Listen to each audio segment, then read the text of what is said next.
37 haftalik homiladormiz. Qarang, sizni sheykangiz hali bor. Hali to'liq sizni sheykachangiz ochilmagan.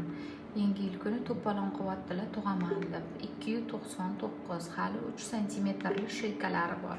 Qizlar qaranglar, sizlarni ham o'zi chiqib yuboraman deyman. Bu sheyka mana shu yerdan, mana bu yerdan boshlangan, mana bu yergacha turibdi. Hali eniga ham, bo'yiga ham bor.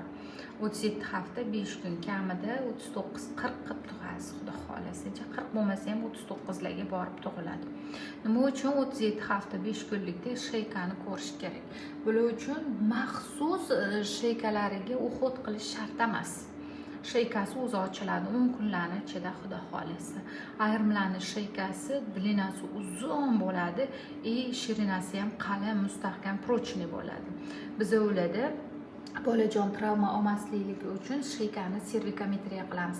Har bir ayol 37 haftada servikometriya qilishi shart.